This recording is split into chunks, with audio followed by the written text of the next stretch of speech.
안녕하세요 구독자 여러분, 짠돌이 만수르입니다. 오늘은 뭐 상가 이런 얘기는 아니고요, 그냥 생활 패턴, 어떻게 하면 굳이 상가가 아니더라도 뭐 다른 쪽으로 자영업이나 이런 거나 혹은 투자나 일을 하는 사람이나 이런 걸로 했을 때 어떻게 하면 이제 더 성공하고 자리를 잡을 수 있는지, 그런 거를 저는 가끔씩 찾아봐요. 뭐 부자 되는 법, 정말 옛날 얘기지만 부자 되는 법, 어떻게 하면 돈을 벌 수 있는지. 내용이 너무나 제가 생각하는 내용과 너무 똑같아요. 그래서 저는 누구한테 배우진 않았지만 지금 부자의 길로 잘 들어서고 있구나, 이런 생각이 들었습니다. 이 블로그 내용을 보면서. 보시죠. 첫 번째, 부자들을 연구해서 찾아낸 5가지 법칙 중에 첫 번째는 독립의 법칙. 부자들은 상류층이라는 사회적 지위를 과시하는 것보다는 재정적인 독립을 더 중요시한다. 이게 제가 최근에 느끼는 거랑 너무나 똑같아요. 제가 이제 나이가 39이고 이제 곧 40이 되잖아요. 남자로서에는 이제 불혹의 나이, 그럴 나이인데, 사실 제 친구들이나 이렇게 주변 친구들을 보면 회사에서의 지위, 그리고 또 정치에 관심 있는 친구들은 정치 쪽으로 나가가지고 당 활동하는 친구들도 있고요. 뭐 저처럼 이렇게 유튜브 말고 정말로 대학 강사하는 친구들도 많고 교수를 준비하는 친구들도 많고 참 주변에 많은데 전혀 부럽지가 않더라고요. 전혀 부럽지가 않아요. 저는 그렇게 이제 사회적 지위나 좀 이렇게 힘든 그런 것보다는 그냥 내가 정말 조용하게 돈만 많길 바래요. 그래서 좀 남도 도와줄 수 있고, 좀 가족도 좀 챙길 수 있고, 좀 그런 게 좋지. 사회적 지위를 과시할 수 있는 그런 거는 저는 별로 저랑 안 맞더라고요. 그래서 사실은 부천은 제가 너무나 좋아하기 때문에 예전부터 20대 초반 때는 혈기왕성할 때는 나 돈 많이 벌 거야, 그리고 부천 시장 할 거야, 막 이런 얘기를 많이 했었는데, 이제 나이를 먹다 보니까는 오히려 돈이 많아질수록 좀 이렇게 숙여지고, 조금 사람들한테 더 잘하게 되고, 내가 잘나서 이렇게 된 게 아니고 흐름을 잘 탔다? 약간 이런 느낌? 그래서 지금 이제 어느 정도 돈을 벌었다고 해가지고 막 뭘 더 하고 싶다, 지위를 얻고 싶다, 나 이제 명예를 얻고 싶다, 그러고 싶진 않아요. 그냥 편하게 살고 싶어요. 편하게. 돈 많이 벌어서 바람처럼, 강물처럼 그냥 흘러가는 대로, 돈은 당연히 많이 벌어놓은 상태로 그렇게 편하게 살고 싶어요. 그래서 여기 보면 남들만큼 누리고 있지만 미래가 불안한가? 그렇다면 자신의 재정 상태를 다시 점검해 보라. 그런 분들이 있어요. 제 주변에도 재산이 어느 정도 모여 있지 않는데 여행 다니고, 물론 그건 나쁜 건 아니에요. 나쁜 건 아닌데 그래도 저랑은 좀 다른 성향이라고 생각해요. 저도 여행을 참 다니고 싶어요. 근데 여행을 그렇게 럭셔리하게 다니고 싶지 않고요. 저는 항상 하는 얘기가, 제가 나중에 은퇴해서 여행 다닐 때 수염은 필수다. 그러니까 수염을 깎지 않아도 다닐 수 있는 여유로움.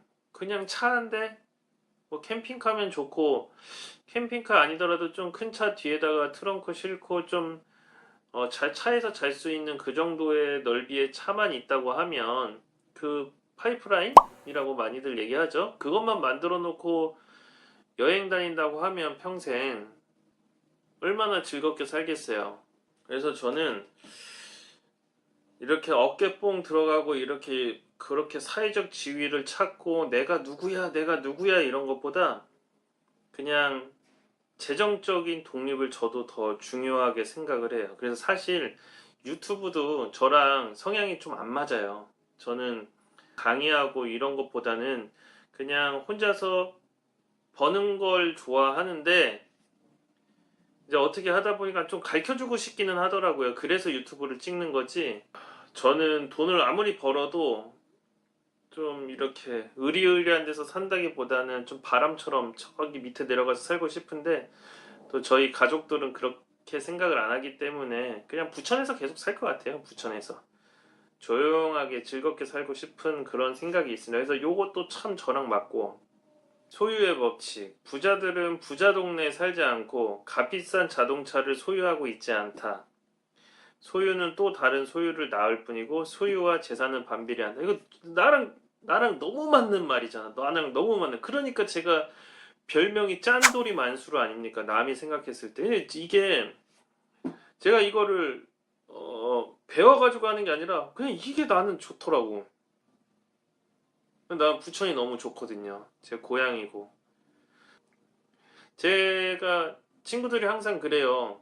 야, 이 짠돌아, 너 그 정도 벌면 벤츠 진짜 비싼 최소한 1억 넘는 거 2억짜리 3억짜리 타야 되는 거 아니냐.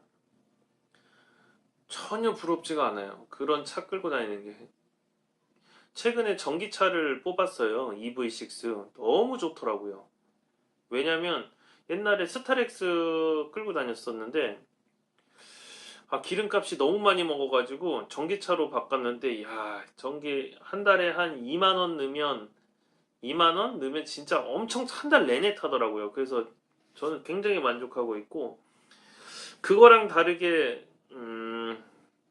재산이 하나씩 쌓여 나갈 때마다 내 스스로 명품이 되고 있구나, 내 스스로 이런 거에 만족을 좀 많이 느끼고 있어요. 차에 저 진짜 관심이 없어요. 그리고 저를 아시는 분들은 알 텐데 저는 차는 엔진 오일만 잘 갑니다. 그냥. 그리고 고장 날 때까지 오래 탑니다, 차를. 차에 아무것도 안 해요. 멋있게 하는 것도 없고요. 세차도 그냥 자동 세차 5천 원짜리 가가지고 그냥 하고, 예전부터 차 살 때마다 돈이 없을 때죠. 그때는 이 정도까지 없을 때인데, 그거는 지금이나 그때나 똑같아요. 영업사원 분한테 사장님 혹시 전시차 없어요? 전시차? 좀 시세보다 싼 거. 그래서 한참 기다렸다가 한 200만 원, 300만 원 싸게 전시차 사고, 그리고 전시차 살 때도 이제 등급을 표시하려면 아이고 사장님 전 다 필요 없고요. 그냥 제일 낮은 거 수동만 아니면 된다고. 그래서 차에는 저는 정말 관심이 없어요. 친구들이 항상 그 얘기해요. 왜 차에 관심이 없냐. 근데 진짜 관심이 없는 걸 어떻게 해요? 차라리 그 돈 갖다가 상가를 사든지 땅을 사든지 건물을 사든지 할 것 같아요. 그리고 또 세 번째 보면 이건 나를 위한 글 같아요. 소비의 법칙. 부자들은 자신의 재산 수준에 비해 훨씬 검소한 생활을 한다. 아닌 분들도 있죠.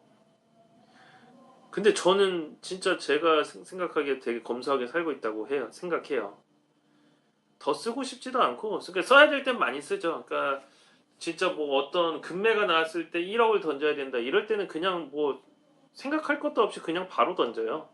그리고 나는 요번에 더 카페 상가 살 때도 2억 8천에 사고 싶은데 매도 자켓은 3억 천이면 갭차가 3천이잖아요. 그럼 사실 안 살만도 한데 그냥 그거 3천, 에이 됐다. 내가 상가가 좋으니까 3천 더 내고 사지 뭐, 약간 이런 거.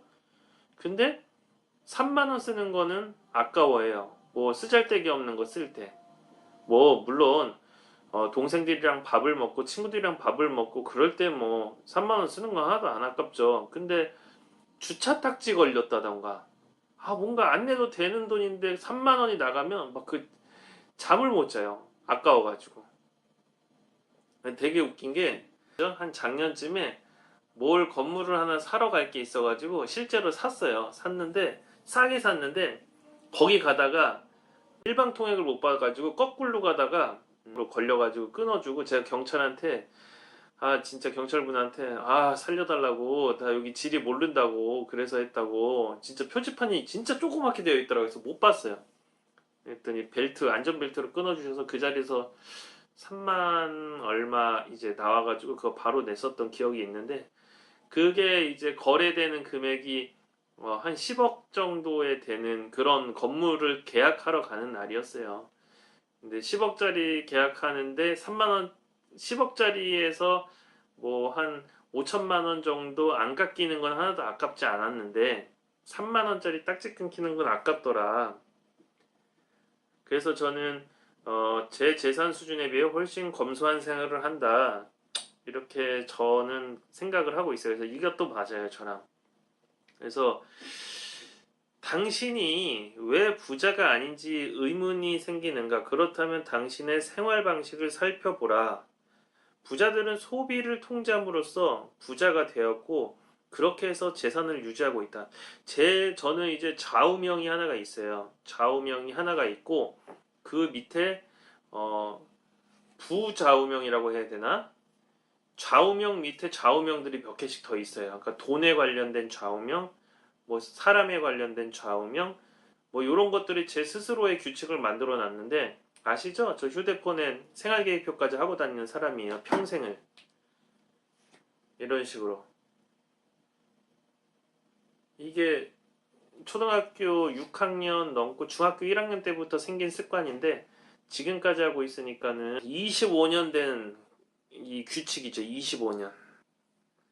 예전에는 이 휴대폰이 없었을 때라 저는 삐삐 시대 때여가지고 책받침을 이 생활계획표로 하고 다녔어요. 그래서 친구들이 미친놈이라고 네 스스로 왜 그렇게 힘들게 사냐라고 했는데 저는 힘들지 않고 이렇게 사는 게 앞으로 10년, 20년을 봤을 때 나를 바꿔줄 것이다 라고 저는 생각을 해서 그때서부터 계속 했고 그리고 제 좌우명 밑에 부좌우명처럼 조그만 좌우명들이 있다고 그랬잖아요. 거기에 이제 돈에 대한 좌우명이 제 스스로 느낀 건데 모으고 아끼기예요.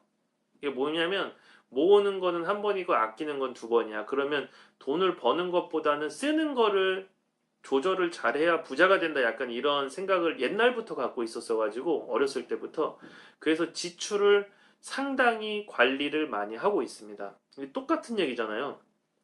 내가 300을 버는 것보다 500을 버는 게 당연히 중요는 한데 300을 벌고 100만 원을 쓰는 사람과 500을 벌고 뭐 400만 원을 쓰는 사람 그러면 결국에는 300을 벌고 100만 원 쓰는 사람이 부자가 더 빠르게 되겠죠. 그리고 예산의 법칙. 부자들은 부를 축적하는 데 도움이 되도록 시간과 에너지와 돈을 효율적으로 할당한다. 그치. 당신은 왜 재산 모으기 게임에서 번번이 실패하는가? 부자들은 재정 계획을 세우는데 부자가 아닌 사람들의 2배 이상의 시간을 쏟는다. 당신은 재정 계획을 세우는데 얼마나 시간을 투자하는가? 이것도 맞아요. 이것도 생각을 해보면, 물론 일반적인 얘기긴 아니에요. 보통의 월급 사원들은 받는 월급으로 생활비를 하고 남는 돈으로 저축을 하고 그거를 모아서 투자를 하고 진짜 하나 하면 할까 말까인데 저 같은 경우에는 스펙을 쌓는다기보다는 돈을 어떻게 모아서 효율적으로 나눌 것이냐. 투자 활동과 생활비. 옛날부터. 근데 저는, 어, 투자 쪽으로 거의 한 90%가 투자 쪽으로 갔던 것 같고요. 10%를 생활비로 썼었던 것 같아요. 초반에. 그래서 집도 상가를 한 4개, 5개 사고 나서 첫 빌라를 샀었어요. 그 전까지는 이제 부모님 집 들어가서 방 하나에서 살고 막 그런 식으로 했었는데 그렇게 해서 나중에는 쫓겨나다시피 너 재산도 많이 모았는데 왜 집 안 사? 해가지고 결국 천에 사가지고 거기 가서 생활하다가 를 계속 사서 모으다가 얼마 전에 작년 1년 반쯤에 다가구 건물 4층짜리가 5억 8천에 급매로 나와가지고 그것도 아주 저렴하게 사서 지금 한 10억 정도 가져. 그렇게 갈아탄 그리고 지금도 가지고 있고요. 하나도 판 게 없어요. 그래서 이 재정 계획을 세웠는데 정말 많은 생각을 했고 내가 가지지 않은 돈 가지고서 어떻게 부자가 될 것이냐 이런 계획, 습관, 생각 이런 거에 이제 온 신경이 집중되어 있다 보니까 다른 사람들보다는 좀 많이 고민을 하고 플랜을 잡은 것 같아요. 그래서 보통 사람들이 생각하는 거랑은 조금 다르게 걸어왔던 것 같아요. 그리고 마지막으로 상속의 법칙. 부자들은 부모의 도움 없이 부를 축적했고 성인 자녀에게 경제적 보조를 제공하지 않는다. 그들은 돈을 물려주는 것이 아니라 생활 방식을 물려준다. 네, 맞습니다. 저희 부모들은 다 가난해요. 저 위쪽은 다 가난하고요.